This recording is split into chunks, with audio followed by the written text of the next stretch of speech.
Hello everyone.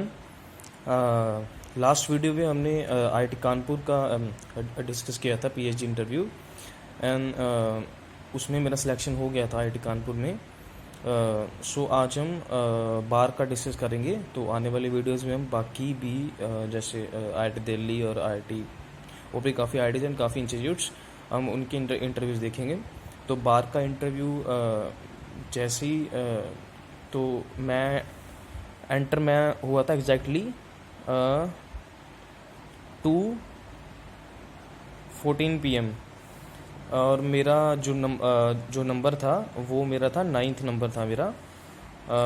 और committee 3 और जो कमेटी नंबर था वो 3 था मेरा। और जैसे ही मैं अंदर एंटर किया 2:14 PM पे, तो उन्होंने मेरे को जैसे ही मेरे भी मास्क लगा हुआ था तो मेरे को उन्होंने बैठने के लिए बोला कि आप बैठ जाइए और आप अपना मास्क, अगर आपको दिक्कत नहीं है तो आप उतार सकते हैं। तो मैंने उतार दिया। तो फिर वो पूछने लगे कि उनके पास हमारे डॉक्यूमेंट्स ना पहले से ही होते हैं सारे, उनकी फ़ोटोकॉपी। तो फिर वो पूछने लग गए कि आप फ्रेशर्स हो। अच्छा, तो मैंने कहा हाँ जी, अभी अभी कहते रिज़ल्ट, उन्होंने पूछा रिज़ल्ट आ गया या नहीं आया। तो मैंने पूछा सर अभी अभी जस्ट एग्ज़ाम जो है रिज़ल्ट भी आ गया और आपने आईआईटी हैदराबाद से करी है एमएससी, ऐसे वो पूछने लगे। तो कहते आप खुद बताइए अभी हम आपसे कौन से अभी पूछें। तो मैंने सबसे पहले जो मैंने बताया था वो मैंने बताया था quantum mechanics and second number पे मैंने बताया था nuclear physics and third number पे था atomic and molecular and then मेरा था स्टैटिस्टिकल। तो मैंने उनको बोला भी ये वाले जो 4 सब्जेक्ट्स हैं ये तो मेरे अच्छे से प्रिपेयर हैं, और ये एक और सब्जेक्ट है कंडेंस मैटर फिज़िक्स, इसका मैंने सिर्फ बेसिक्स किया है, मेरे को इसके बारे में ज़्यादा नहीं है। तो आप मतलब अभी ज़्यादा मेनली इन्हीं से पूछेंगे, पर वो बाकी सब्जेक्ट से भी पूछेंगे जो आपने भी बोले, जैसे ईडी हो गया, मैथमेटिकल हो गया। तो इंटरव्यू स्टार्ट हुआ तो कहते हम क्वांटम से स्टार्ट करें। मैंने कहा यस आप कर सकते हो क्वांटम स्टार्ट। कहते चलो ठीक है। फिर उन्होंने मेरे को जो बोर्ड होता है उस पर जाने के लिए कहा। तो बोले कि जो अपने पढ़ाओ का बोहर का जो पोस्टुलेट है L=NH कट, वो कहते ये मतलब कहाँ से आया, ये इसका क्या मतलब है। तो फिर मैंने उनको बोला कि जो डी ब्रोगली ने बोला था अभी, हर मटेरियलिस्टिक पार्टिकल के साथ एक वेवलेंथ एसोसिएट करती है, तो वो वेवलेंथ होती है H=m/mv। तो मैंने ना मतलब जैसे उनको ये समझाया था, जैसे भी ये H is a Planck constant, m is a particle mass of particle, v is a velocity of particle, मतलब एक एक चीज़ उनको मतलब डिफ़ाइन करी थी अच्छे से। तो ऐसा नहीं कि आप लिखते रहो वहाँ पे, मतलब वो अपना बैठे रहें, तो उनके साथ थोड़ा सा इंटरेक्शन करना है। तो एक ये था अभी जो पार्टिकल जब मतलब जैसे इलेक्ट्रॉन है अगर वो सर्कल में मूव करेगा तो उसका जो सर्कमफ्रेंस है 2πr=n λ। तो बोले कि इसका क्या मतलब है। तो मैंने बोला कि ये n λ जब वेव्स का कंस्ट्रक्टिव इंटरफेरेंस का कंडीशन होता है, तो मतलब इलेक्ट्रॉन उन्हीं मतलब सर्कल में वेव करेगा जो वेवलेंथ का मतलब इंटेग्रल मल्टीपल होगा। कंस्ट्रक्टिव इंटरफेरेंस मतलब अगर तो कहते हैं मतलब, और तो मैंने उनको ये मतलब ऐसे करके एक डायग्राम ये बना दी थी। तो आप और भी बना सकते हो ऐसे करके, मतलब एक और ऐसे करके आप बना सकते हो। अगर मतलब वो हुआ डिस्ट्रक्टिव हुआ तो वो ऐसे चला जाएगा, मतलब उसमें वेवलेंथ स्प्लिट नहीं होगी। तो कहते ठीक है। तो फिर मैंने इसको लैम्डा यहाँ पे पुट करके, तो एम वी आर इज क्या होता है L/NH कट, तो मैंने ये कर दिया। कहते ठीक है। तो फिर बोले वो कि एक पार्टिकल ना, एक सपोज कर लीजिए आप, एक पार्टिकल है, उसका मास है m और वो वेलोसिटी v यूनिफॉर्म वेलोसिटी से मूव कर रहा है ऐसे। तो इसका एंगुलर मोमेंटम कांस्टेंट होगा या नहीं होगा। तो मैं सोचता रहा कि एंगुलर मोमेंटम पहले मैंने ऐसे लिखा आर क्रॉस पी, ठीक है। तो कहते ठीक है चलो, तो फिर वो बोले कि ये पी मैंने लिख दिया R P sine theta N cap. तो बोले कि ये आर साइन थीटा, तो मैंने भी ऐसा कोई भी ओरिजिन ले लिया, ऐसे चलो ये ओरिजिन ले लिया मैंने। तो इसको ये मैंने बोला कि सर ये थीटा ऐसे करके ये थीटा चेंज हो रहा है, तो शायद मतलब एंगुलर मोमेंटम चेंज हो सकता है, मैंने मतलब इतने बोला था। तो फिर मेरे दिमाग से एकदम से आया भी टॉर्क का कुछ कंसेप्ट। मैंने कहा फिर इस पर टॉर्क नहीं लग रही भी, इसका वेलोसिटी मतलब कांस्टेंट है। तो मैंने बोला कि इसका एंगुलर मोमेंटम कांस्टेंट ही रहेगा विद रिस्पेक्ट टू टाइम, क्योंकि जो होता है ना टॉर्क जो होता है dl/dt होता है। तो फिर मैंने बोला कि सर इस पर कुछ टॉर्क नहीं लग रही, वो ज़ीरो है और एंगुलर मोमेंटम कांस्टेंट रहेगा विद रिस्पेक्ट टू टाइम, इसका मैग्नीट्यूड। तो कहते चलो ठीक है। तो फिर वो बोले कि क्वांटम का एक और क्वेश्चन आया, ये क्वांटम प्लस हम कह सकते हैं कि पता नहीं क्या वो पूछना चाह रहे थे, सिर्फ यही क्वेश्चन था जिसका आंसर नहीं दे पाया। तो मैंने बाहर आके सोचा भी, पहले तो उन्होंने पूछा कि आप ये ना ग्राफ ड्रॉ कर लीजिए, ये वाला जो है ना ये पोजीशन स्पेस में है साई एक्स और ये एक्स। तो कहते यहाँ पे एक ना आप ड्रॉ कीजिए डायरेक्ट डेल्टा फंक्शन, तो ऐसे करके मैंने ये ड्रॉ कर दिया। तो कहते अब इसको ही ना आप मोमेंटम स्पेस में ड्रॉ कीजिए। तो मैंने यहाँ पे साई पी लिख दिया, तो यहाँ पे इधर पी लिख दिया। कहते हैं अब साई को भी ऐसे मतलब चेंज कर लीजिए। तो फिर मैंने इसको फाई कर दिया। कहते चलो ठीक है। तो मैंने बोला, मैंने कहा सर इसका मैं फोरियर ट्रांसफॉर्म करूँगा, तो कुछ अगर हम करेंगे, अगर साई यहाँ पे डायरेक्ट डेल्टा फंक्शन है और उसका फोरियर ट्रांसफॉर्म हम करेंगे फाई पी जो होगा आयोटा पी के जो होता है यहाँ पे P is equal to H cut K, P by H cut X हम इसको लिख सकते हैं यहाँ पे। तो 1/√2 पाई एच कट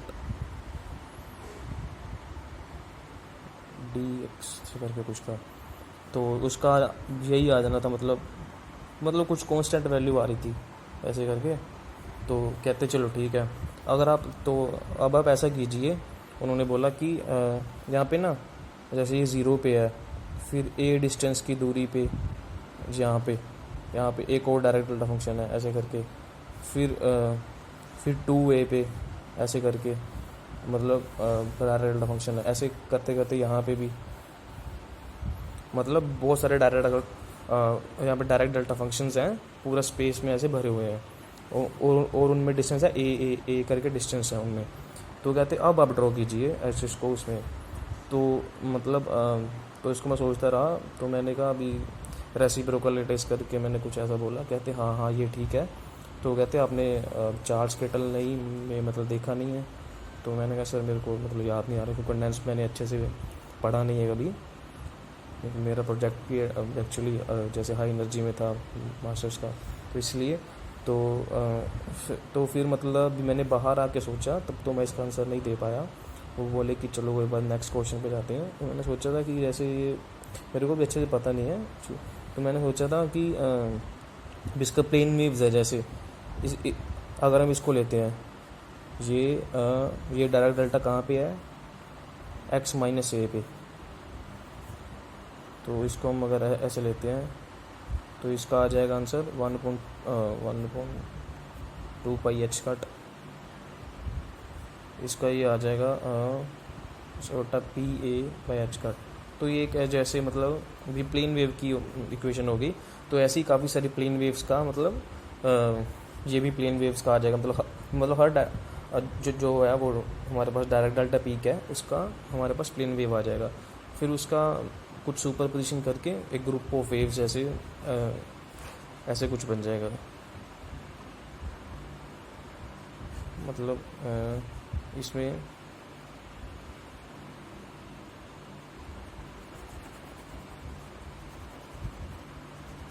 मतलब ऐसे कुछ जिसमें एग्जैक्टली मेरे को आंसर नहीं पता, जस्ट मैंने सोचा था बाद में आगे इसको। तो अब वो कहते हैं भी आपने न्यूक्लियर में क्या क्या पढ़ा, ये क्वांटम का हो गया था पार्ट। तो मैंने बोला कि सर आप पूछ सकते हो, मतलब जैसे रेडियो एक्टिविटी हो गया, क्यू मतलब बाइंडिंग एनर्जी हो गया, शेल मॉडल हो गया, तो मैंने सब जो जो टॉपिक्स होते हैं मैंने वो बोल दिया थे। तो कहते हैं रेडियो एक्टिविटी जो होती है वो कितने टाइप की होती है। तो मैंने बोला alpha dk, beta dk and gamma dk. तो बोले ये बीटा डीके मतलब कितने टाइप का होता है। मैंने कहा मतलब सर 2 टाइप का होता है। तो कहते चलो ठीक है। तो फिर कहते हैं ये ये मतलब होता क्यों है। मैंने इसमें बोला अल्फ़ा डीके में मैंने बोला कि सर न्यूक्लियस अनस्टेबल होता है, न्यूट्रॉन नंबर मतलब काफ़ी ज़्यादा हाई होते हैं और मास नंबर भी काफ़ी हाई हो जाता है। तो ड्यू टू अनस्टेबल ऑफ तो इसलिए वो और डीके कर जाता है पार्टिकल, उसकी क्यू वैल्यू जो होती है वो प्रोडक्ट पार्टिकल्स की ज़्यादा होती है। तो जो बीटा डीके है मैंने बोला मतलब 2 तरह के होते हैं, एक में न्यूट्रॉन नंबर हाई होता है, एक में प्रोटॉन नंबर हाई होता है। तो कहते ठीक है। और गामा डीके मैंने कहा न्यूक्लियर जो होता है वो एक्साइटेड स्टेट में होता है, जो वो नीचे आता है अपने ग्राउंड स्टेट में, तो फोटोन से रिलीज़ करता है, तो ये इसलिए होता है गामा डीके। कहते चलो ठीक है। तो फिर वो बोले कि जो अल्फ़ा डीके है उसका आप ना उसका पोटेंशियल ड्रॉ कीजिए आप। तो मैंने ऐसे करके उसका एक मैंने ऐसे इधर मैंने आर ले लिया और वाई एक्सिस में मैंने ये ले लिया, पोटेंशियल ले लिया। तो मैंने बोला कि कुछ डिस्टेंस तक जो पार्टिकल है वो न्यूक्लियर पोटेंशियल में रहेगा, फिर एकदम से वो ऐसे कोलम्बिक उसका बैरियर होगा। अगर हम इन दोनों को सुपर इम्पोज कर दें तो ये ऐसे बन जाएगा कुछ। तो ये होता है न्यूक्लियर पोटेंशियल। तो इसको आर ले लो और ये ऐसे करके। तो बोले कि इसकी आप ना डी के कॉन्स्टेंट निकालिए आप, इसका डी के कॉन्स्टेंट आप निकालिए अल्फ़ा पार्टिकल का। पहले बोले कि अल्फ़ा पार्टिकल होता कहाँ पे। मैंने कहा सर यहाँ पे होता है कुछ 5 to 6 ये 0 जैसे, और ये मैंने जस्ट लिया था जैसे मैंने बोला था सर अप्रोक्सीमेट 30 MeV तक इसको ले सकते हैं। तो ये होता है इस अल्फ़ा पार्टिकल 5 to 6 MeV। तो कहते चलो ठीक है। तो इसका आप लैम्डा डी के कॉन्स्टेंट निकालिए। तो डी के कॉन्स्टेंट मैंने निकाला था ऐसे, ये ट्रांसमिशन प्रोबेबिलिटी है और ये फ्रीक्वेंसी, मतलब ये जो डी के कॉन्स्टेंट मतलब probability per unit time, this is probability per unit time. हाँ ये निकालना था। तो इसको मैंने ऐसे किया, ये निकाला। और जो न्यू है जो के है यहाँ पे कुछ से करके था, H cut square U minus E ऐसे करके कुछ था। तो बोले कि मतलब इसको हम इंटीग्रेट करेंगे ऐसे, तभी मतलब सारा निकाल सकते हैं। तो थोड़ा सा मैंने इसको मतलब अभी स्टार्ट किया था। बोले चलो ठीक है ये वाला पार्ट तो, ये टी वाला पार्ट तो, अब जो है वी वाला पार्ट, ये फ्रीक्वेंसी वाला पार्ट म्यू वाला। तो ये डिस्टेंस जैसे टाइम होता है डिस्टेंस अपॉन स्पीड, ये यहाँ पे ऊपर स्पीड आएगा। तो ये आ रहा है तो ये इधर भी जाएगा और वापस इधर भी जाएगा। इसका ध्यान रखना ये 2 का भी 2 आएगा। तो कहते ये भी निकालो। तो मैंने इसका जैसे आर मतलब जैसे पुट कर दिया कुछ करके, ए की वैल्यू यहाँ पे पुट कर दी। तो और वी भी तो मैंने ना इसका कहते वी निकाली है। तो मैंने इसका जो वेलोसिटी निकालना था 12 mv², जो इसकी ये एनर्जी है मैंने इसकी 5 ले ली 5 MeV। कहते इसकी सिर्फ 5 MeV है, ये वाला नहीं लोगे। तो मैंने ये मतलब 30 ले लिया। तो मैंने यहाँ पे लिया 35 MeV। तो मैंने इतना लिखा था। कहते चलो ठीक है ये आप निकाल लोगे। तो फिर बोले कि इसका वेव फंक्शन ड्रॉ कीजिए। अब तो मैंने यहाँ पे ऐसे करके कुछ ऐसे करके था, और ऐसे डिके कर जाएगा और इसकी वेवलेंथ है जो बढ़ जाएगी, ये इसकी एम्पलीट्यूड कम हो जाएगा ऐसे करके। तो फिर बोले चलो ठीक है। फिर बोले कि जैसे अल्फ़ा डीके होता है वैसे न्यूट्रॉन का डीके क्यों नहीं होता है, न्यूट्रॉन का डीके क्यों नहीं होता है। तो मैंने मतलब ऐसे मतलब समझाने की कोशिश की। मतलब क्यू वैल्यू जो होती है वो हमें मतलब ग्रेटर देन मतलब स्पॉन्टेनियस के लिए हमें क्यू वैल्यू ग्रेटर देन 0 चाहिए, पर मतलब न्यूट्रॉन के केस में कुछ मतलब लेस देन 0 होगा, इसलिए मतलब अपने आप डीके नहीं करता है न्यूट्रॉन। तो हमें बाहर से एनर्जी प्रोवाइड करवानी पड़ेगी। कहते चलो ठीक है। तो फिर उसके बाद उसका ये तो हो गया न्यूक्लियर का पार्ट हो गया। तो फिर बोले कि वो एक प्रोफेसर ने बोला कि या वहाँ पे 6 प्रोफेसर बैठे हुए थे, तो एक प्रोफेसर ने बोला कि अब चलो EMT वाला पार्ट करते हैं। तो फिर उसके बाद क्या हुआ, EMT वाले पार्ट में वो बोले कि आपको ना एक में ऐसे स्क्वायर है, तो उसके कुछ ना ऐसे मतलब यहाँ पे जैसे -q है और ये भी -q है और यहाँ पे +q है और ये भी +q है और यहाँ पे ओरिजिन है, यहाँ पे एक पार्टिकल पड़ा हुआ है +q का चार्ज कर लिया। इस पर मतलब फोर्स वगैरह ना, इसका आप ना पहले इसको छोड़ो, इसकी आप इलेक्ट्रिक फील्ड ड्रॉ करो। तो -2 नेगेटिव ऐसे करके अंदर भी मैंने ऐसे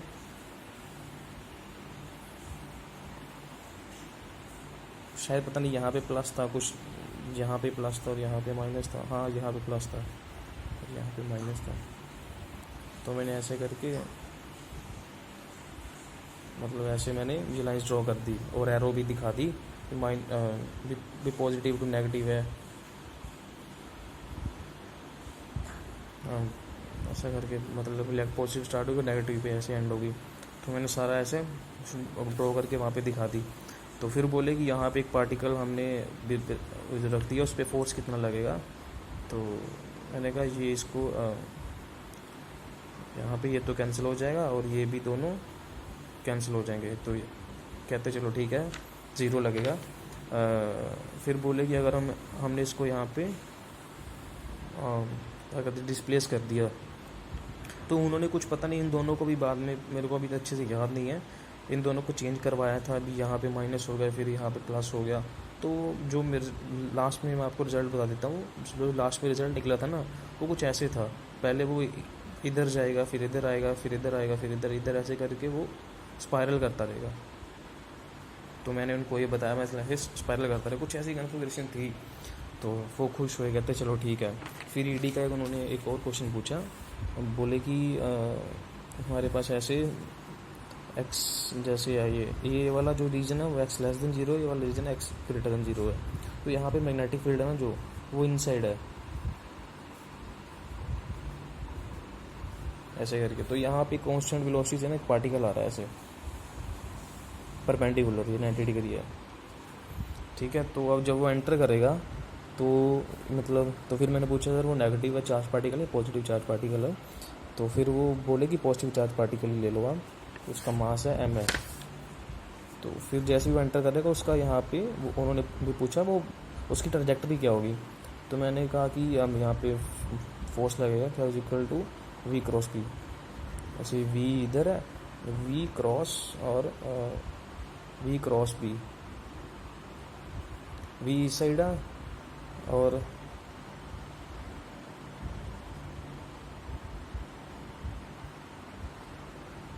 वो I think v cross v इधर जाएगा और अच्छा ऐसे ऊपर चला जाएगा शायद,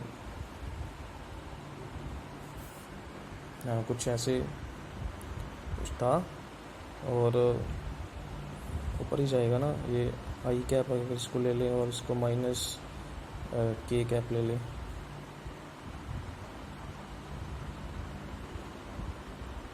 हाँ आई क्रॉस के माइनस आई क्रॉस के माइनस जी कैप। हाँ उन्होंने बोला था ये नेगेटिव चार्ज पार्टिकल है, हाँ नेगेटिव चार्ज पार्टिकल बोला था उन्होंने। माइनस जे कैप मतलब वो नीचे आएगा यहाँ पे, हाँ। तो बोले कि चलो ठीक है। फिर बोले कि एक और पार्टिकल उसका मास है, जो उसका मास है 2m, उसकी ट्रैजेक्टरी क्या होगी। तो पहले तो मैंने मतलब उसका ये बना दिया था ऐसे करके ऐसे। तो बोले भी एक बार आप मतलब फिर से सोचिए। तो मैंने क्या किया, मैंने ऐसे किया कुछ VBQ, उसका रेडियस है वो mv/bq, मतलब उसका चार्ज सेम है, मैग्नेटिक फील्ड सेम है, वेलोसिटी से सेम मूव कर रहा है। Square by r is equal to VBQ, mv square.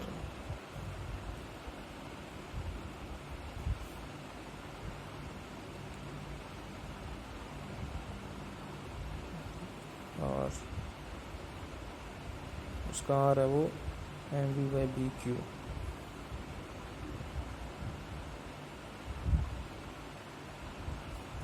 पता नहीं उन्होंने शायद